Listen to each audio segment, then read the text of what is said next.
Hi everyone, it's Erin from the Provincial Farmhouse. Today I'm doing a video for the Paint Couture creative team. We're going to be creating a French country tray.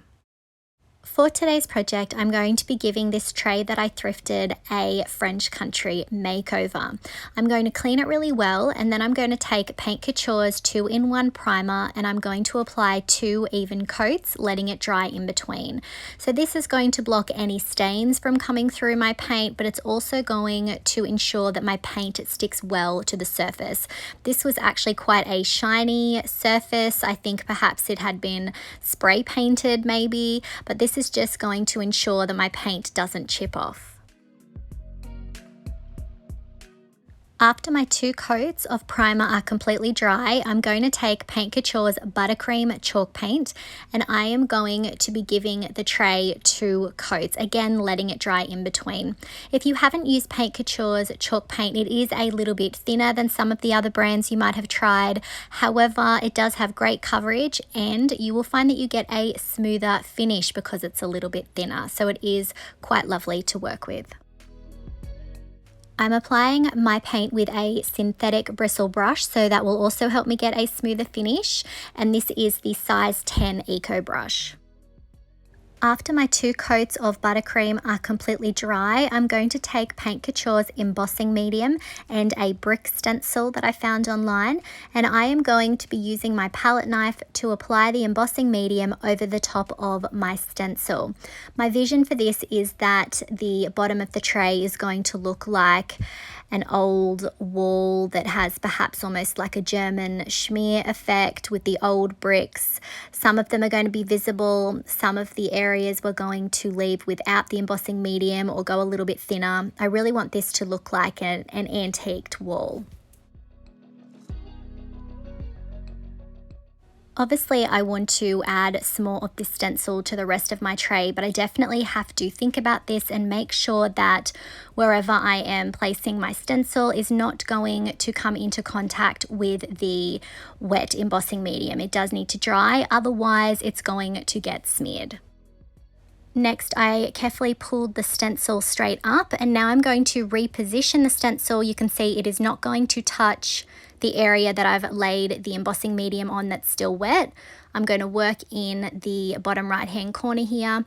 I did end up having to sort of flip the tray around so I could get a little bit closer to the inner corner there. So I'm just going to continue adding that product until I have covered random sections. You can see I don't want it to be completely uniform. I let the embossing medium dry for a few hours. Now I'm going to come in and add some of that embossing medium to the center. You can see I'm just trying to line up the designs as best I can, and I'm going to start adding that product. So again, I don't want this to be a perfect wall. I really want it to look like maybe bricks have fallen away over time.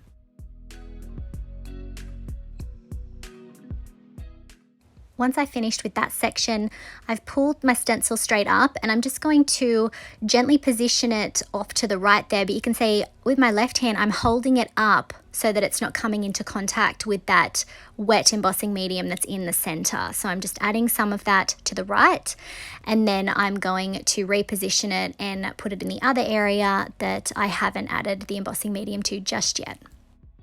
I let my project dry overnight, and now I'm coming in with British grey chalk paint and I'm applying it in a sort of messy fashion. I don't mind if some of that white peeks through. Ultimately, we're going for a weathered vintage look here. We want to see some of that buttercream showing through, so we're not going for a perfect coat here. So I'm going to lay that down over the entire outside of the tray. And then a little bit later, I will come in with another coat. There is no right or wrong way to do this. We're just going for a bit of a vintage look here.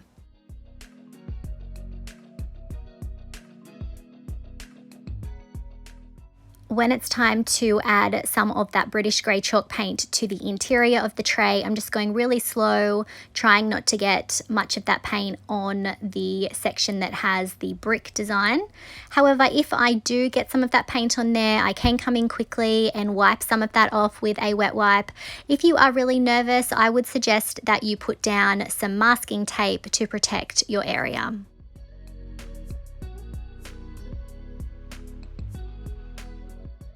After my two rough coats are dry, I then came in with Paint Couture's Extreme Guard in Satin, and I gave the entire tray a coat. We're going to be coming in with Glaze soon, so I want that clear coat down so that I have the freedom to wipe back as much or as little as I want.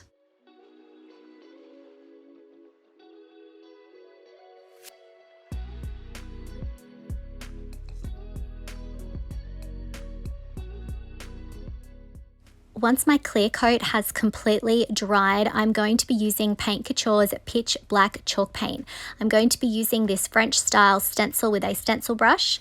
I'm getting some paint on my brush, then dabbing off the excess, and then I am going to apply that chalk paint in a dabbing and stippling and sometimes swirling motion over my stencil. I have one hand holding the stencil in place at all times. If you're worried about your stencil slipping, you could tape it in place with some masking tape perhaps. We're not going for perfect here. I'm actually excited to see how it looks over the top of the embossed bricks that we added. Once I have finished adding the paint to the stencil design, I'm going to lift it straight up. Once it's completely dry, I did come in with some 220 grit sandpaper to give it more of a distressed, worn look.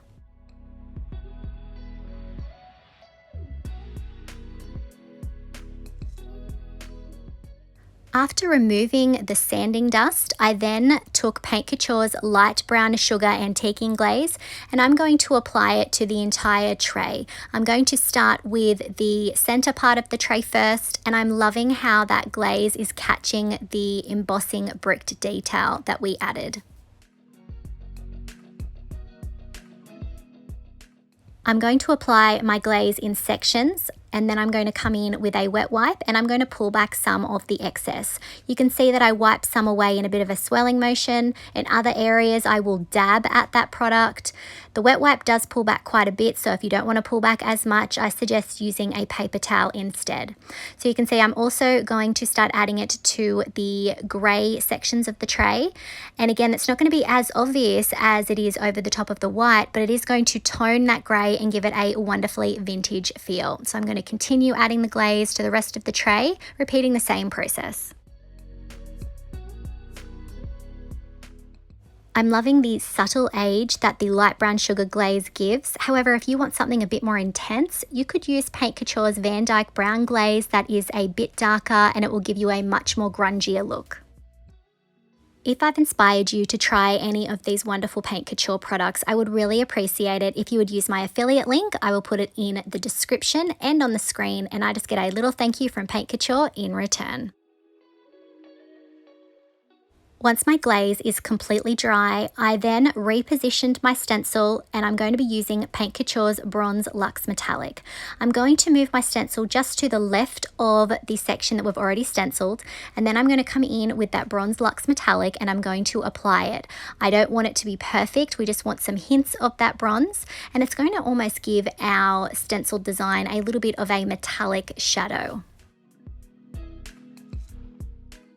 I absolutely love the Lux Bronze Metallic, but there is so many other metallics to choose from in the Paint Couture range, so if you are somebody who prefers silver perhaps, you could use that instead for this step. Once I'm finished stenciling, I'll pull it straight up, and then I'm going to take this other stencil and I just want to use the little corner parts of this design, and I'm going to take that same Bronze Lux Metallic and just stencil that partial design in the corners, almost like we're framing our French style design in the center.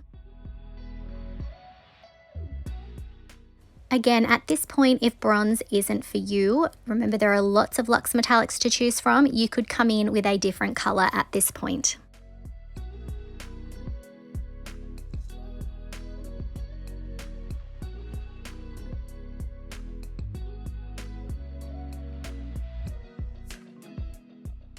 Once I'm finished stenciling and it's completely dry, I took these little jewelry box feet that I got online and we are going to add it to the bottom of the tray. So I'm going to flip the tray over. Any excess paint that's on the bottom there, I will just pull back with some sandpaper. And I'm going to add the little screws that come with the feet to the base of the tray, and I'm going to screw those in each corner. I definitely think that adding these little feet to the bottom of the tray will give this piece a touch of elegance. And here's our finished French country tray.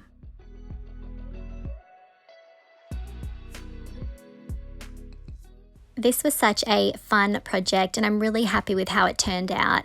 It was so much fun using the embossing medium to create that brick textured look. The glaze antiqued it beautifully, and again that bronze just gives it a beautiful, elegant touch. Let me know what you think of this in the comments.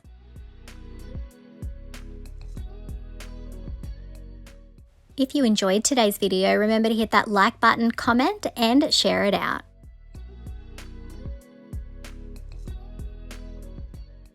If you haven't already, remember to hit that subscribe button and the notification bell so that you don't miss out on any videos from the Paint Couture creative team. Thanks for watching.